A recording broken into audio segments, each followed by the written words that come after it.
It was a cold May morning when I stumbled through the forest, my boots sinking into the damp earth. The air smelled of pine and wet moss, and the birds were louder than usual, like they were trying to drown out my thoughts. I didn't want to think, not about the empty house waiting for me, not about the hospital bills still piled on my kitchen table, and definitely not about Sarah, my wife, gone 6 months now. I just wanted the forest to swallow me whole. Then I heard it, a faint, desperate whimper like a child crying. My heart stopped.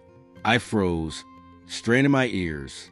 It came again, from somewhere beyond the clearing.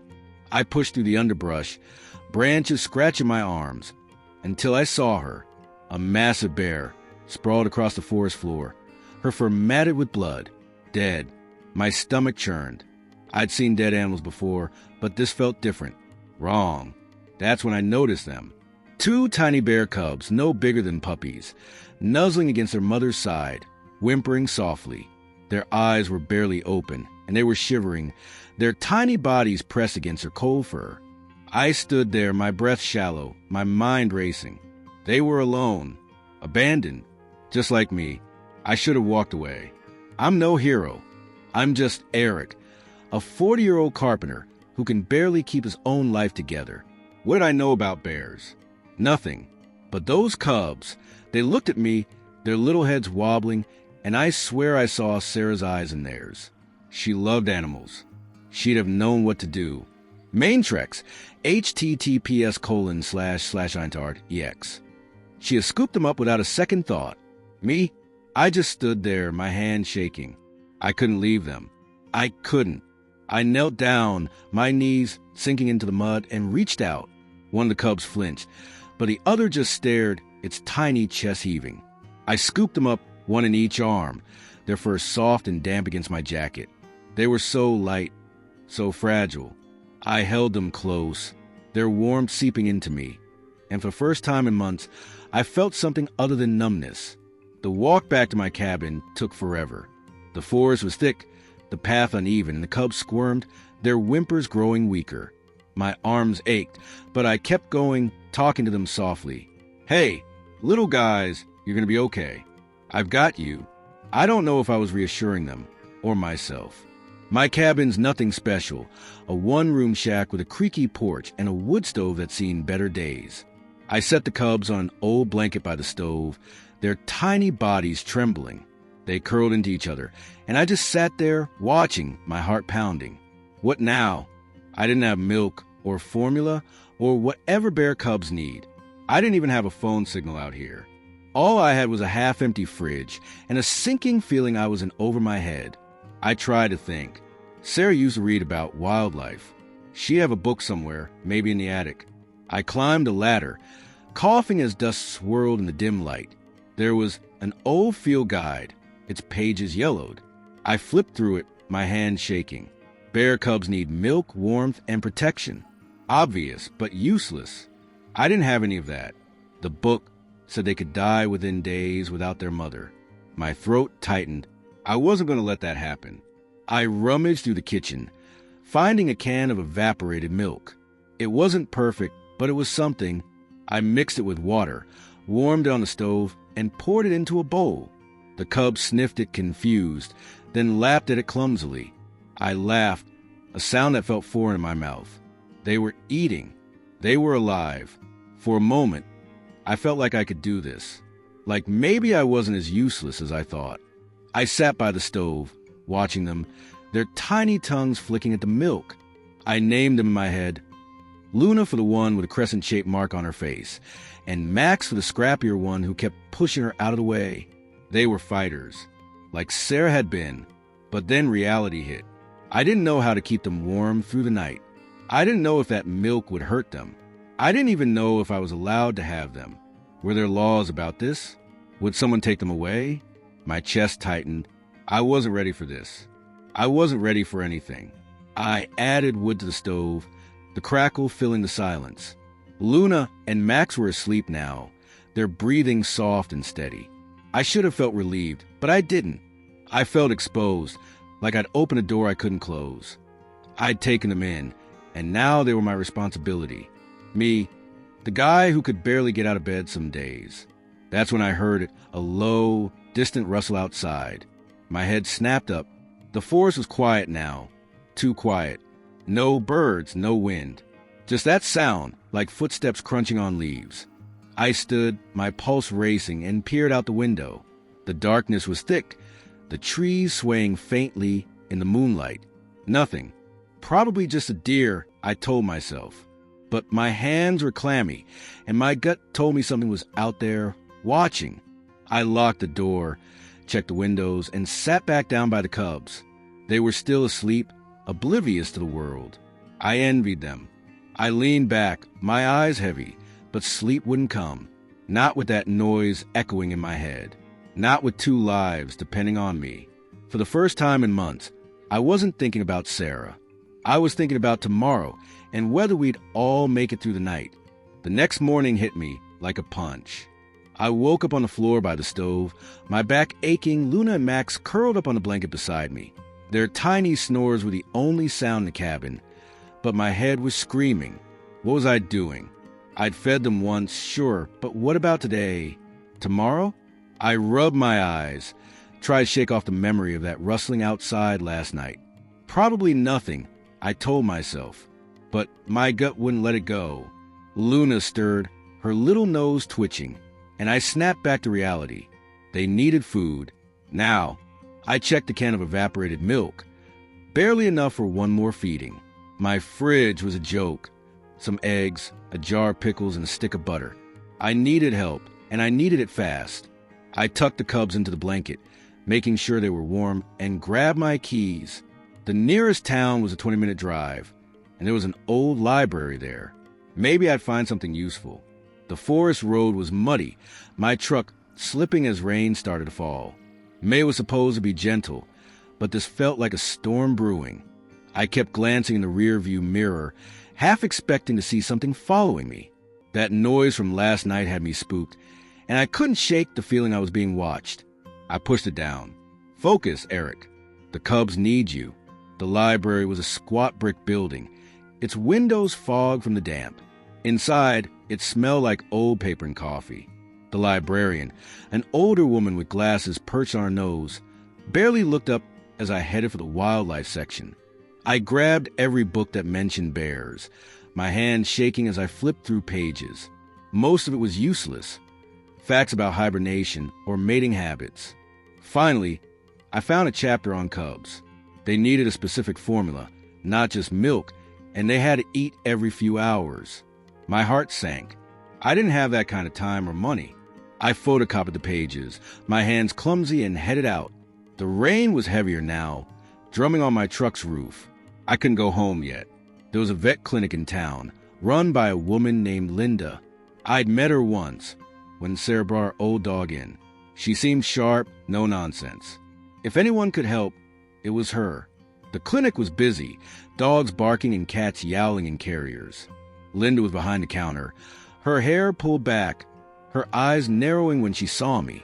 Eric, right? What's up? I hesitated, then told her everything. The dead bear, the cubs, the milk.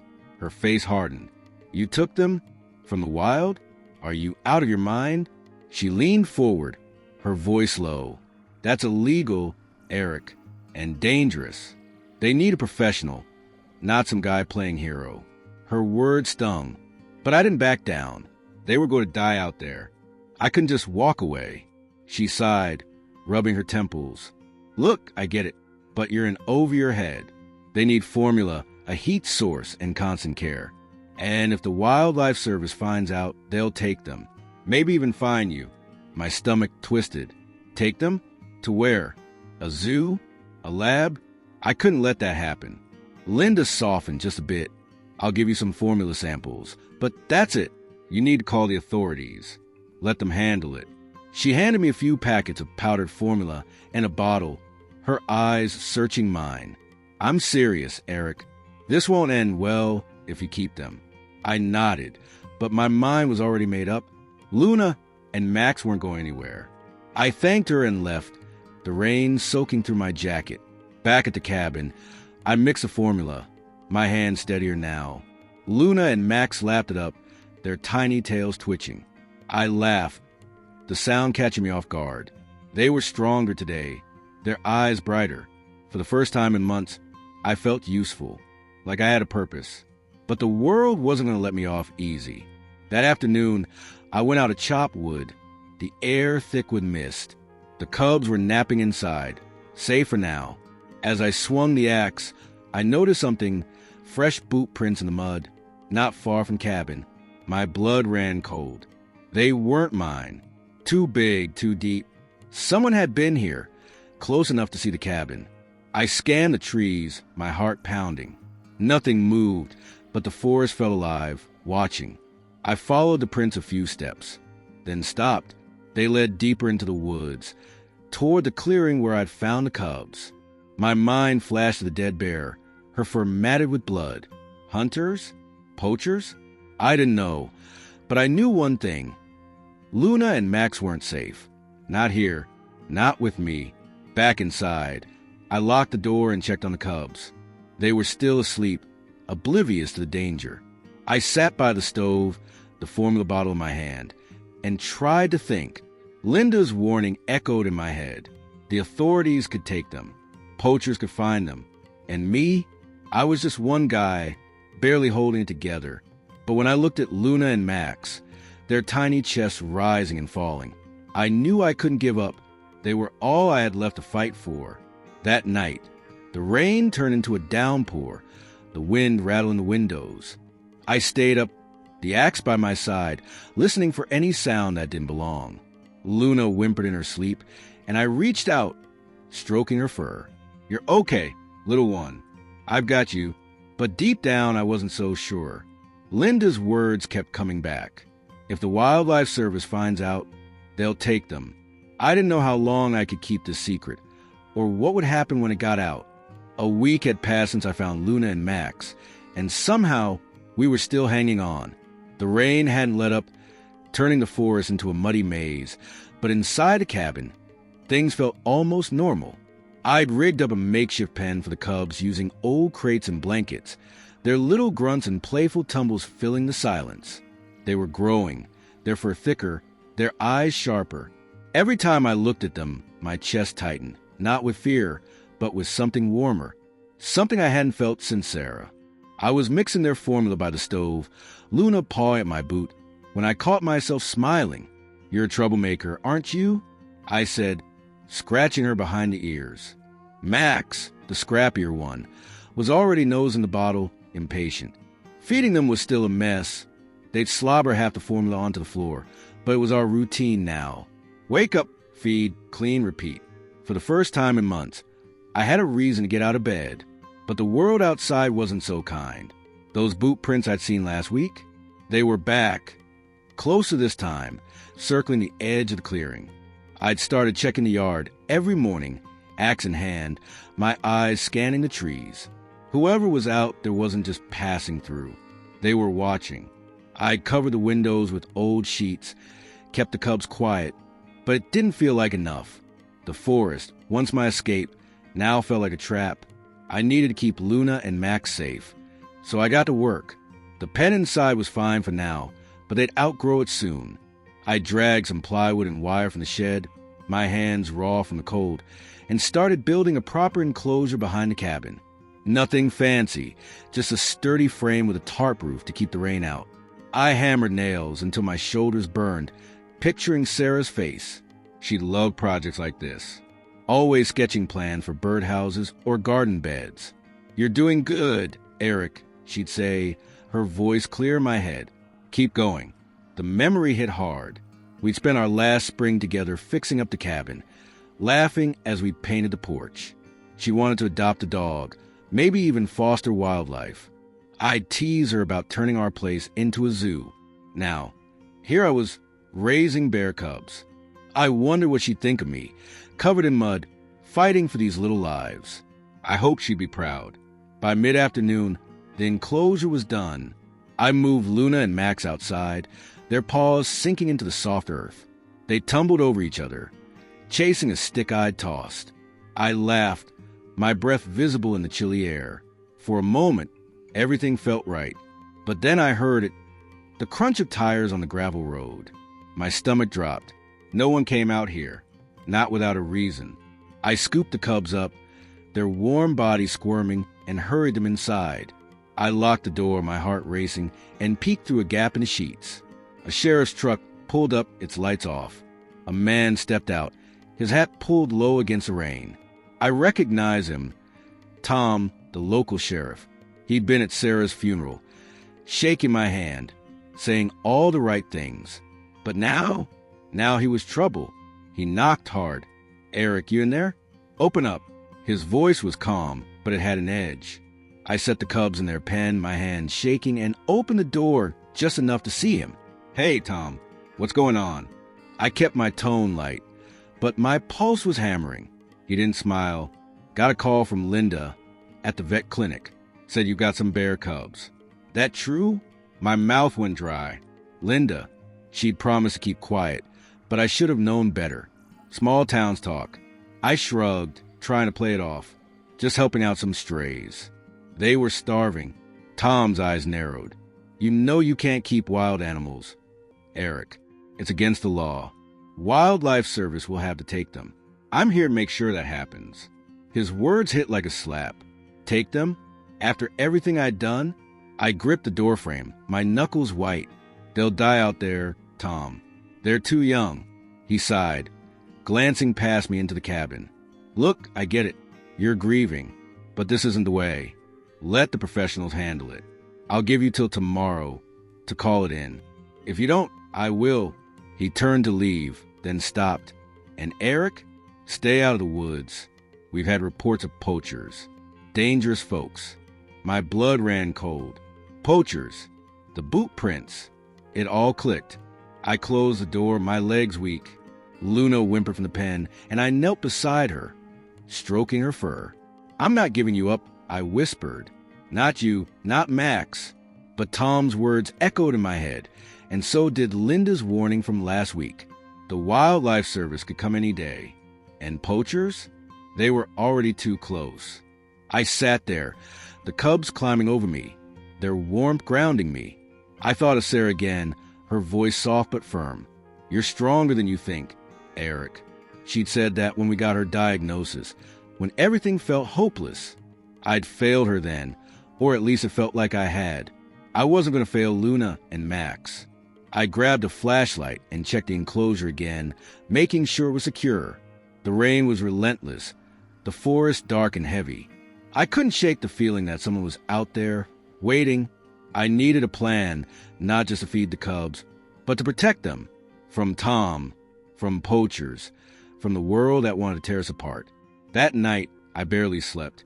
Luna and Max were curled up beside me, their breathing steady. I stared at the ceiling, my mind racing. Tom would be back tomorrow, maybe with the Wildlife Service. The poachers were closing in. And me? I was just one guy, out of my depth, fighting for two little lives. But when I looked at the cubs, I knew I'd do whatever it took, even if it broke me. The morning after Tom's visit, I was a wreck. I hadn't slept, my eyes burning as I watched Luna and Max wrestle in their pen. Their playful grunts should have made me smile, but all I could think about was Tom's ultimatum. Call the Wildlife Service by today, or he would. I knew what that meant. Luna and Max would be gone, shipped off to some facility, if they even survived. And those boot prints, closer every day, told me poachers were circling. Time was running out. I was mixing their formula when I heard it, a low rumble like an engine coming from the road. My heart stopped. Tom already? Or worse?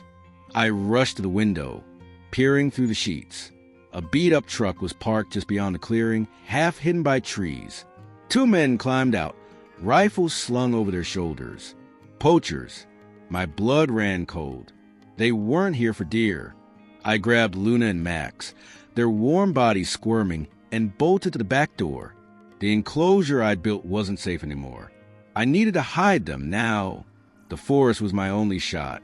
I sprinted across the yard, rain soaking through my jacket, and ducked into the trees. My boots slipped in the mud, but I kept going, clutching the cubs tight. "You're okay," I whispered, more to myself than them. Deep in the woods, I found a hollow under a fallen log, sheltered by ferns. It wasn't perfect, but it'd have to do. I set Luna and Max down, their whimpers breaking my heart. Stay quiet, little ones. I'll be back. I covered them with my jacket, praying the rain would mask their scent. My chest ached as I ran back to the cabin, axe in hand. If those men came closer, I'd be ready. But they were already there. I crouched behind a tree, watching as the two men prowled around my yard. One, tall and wiry, kicked at the enclosure, muttering something I couldn't hear.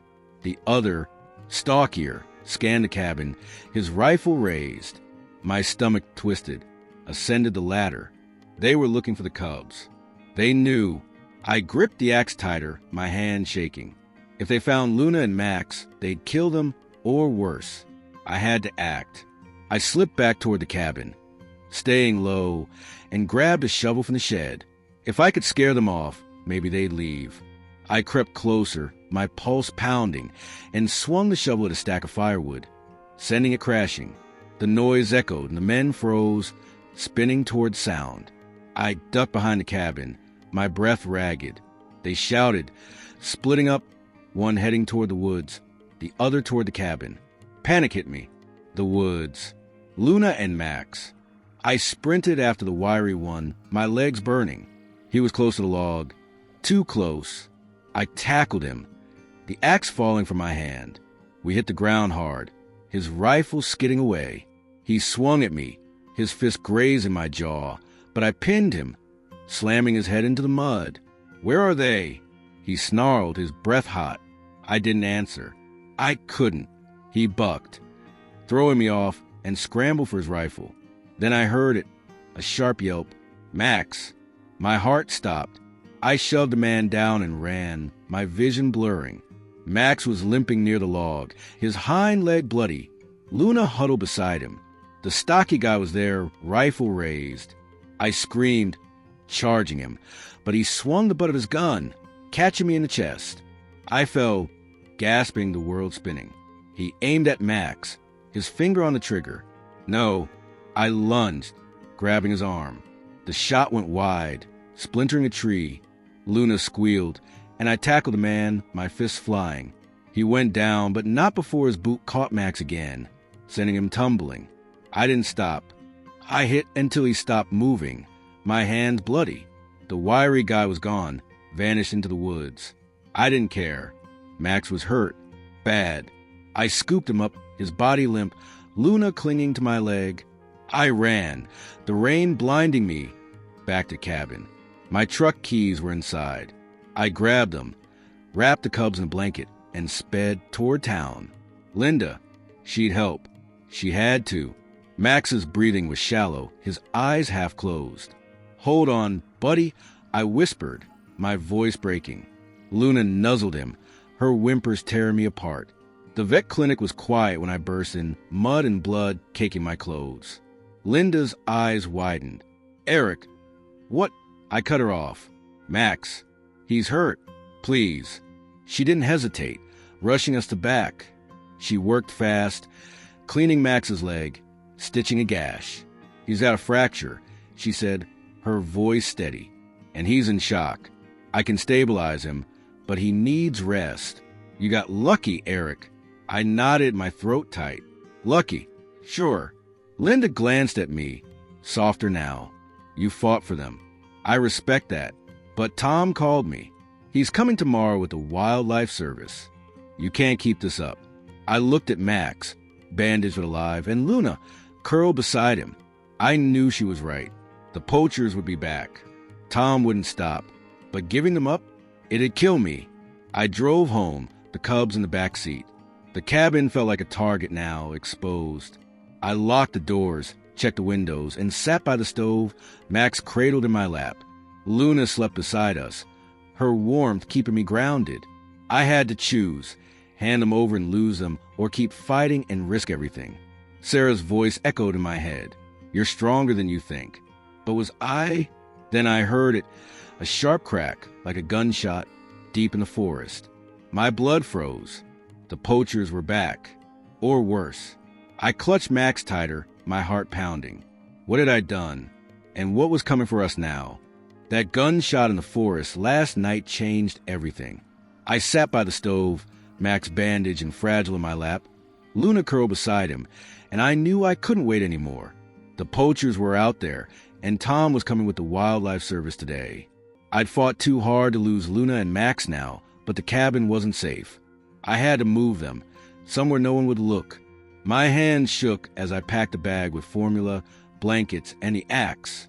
Every sound outside made me flinch. I thought of Sarah, her voice steady in my memory. "You're stronger than you think, Eric." I wasn't so sure, but for Luna and Max, I had to be. I wrapped them in a blanket, Max whimpering softly, and slipped out the back door. The rain had stopped, leaving the forest damp and heavy. I headed deeper into the woods, toward an old hunting blind I'd found years ago, hidden by pines. It was a rickety platform, but it'd keep them off the ground, out of sight. My chest ached with every step, Max's weight pulling at my arms, but I kept going. Halfway there, I heard voices, low, rough, coming from the direction of the cabin. Poachers. My blood ran cold. I crouched behind a tree, clutching the cubs, and peeked through the branches. 2 men, the same ones from yesterday, were circling my yard, rifles ready. The wiry one was back, his face bruised from our fight. They weren't giving up. They wanted the cubs, and they knew I was hiding them. I had to act. I set Luna and Max in a hollow beneath the tree, their tiny bodies trembling. "Stay here," I whispered, covering them with a blanket. My heart broke leaving them. But I couldn't let those men get closer. I grabbed the axe and crept toward the cabin, staying low. If I could distract them, lead them away, the cubs might have a chance. My jaw clenched. This was it. For Luna, for Max, for Sarah. I reached the edge of the clearing and slammed the axe against a tree, the crack echoing. The men spun, shouting, and I ran, crashing through the underbrush away from the cubs. "Come on," I yelled, my voice raw. They took the bait, their boots pounding after me. My lungs burned, my legs screaming, but I kept going, dodging trees, leading them deeper into the forest. I didn't have a plan, just a need to keep them away. Then I tripped. My foot caught a root, and I went down hard, the axe skidding away. The wiry guy was on me in seconds, his rifle but slamming into my shoulder. Pain exploded white-hot, but I swung back, catching his knee. He staggered, cursing, and I scrambled up, only to see the stocky one closing in, his gun raised. "Where are the cubs?" He snarled. I spat blood, my vision blurring. "You'll never touch them."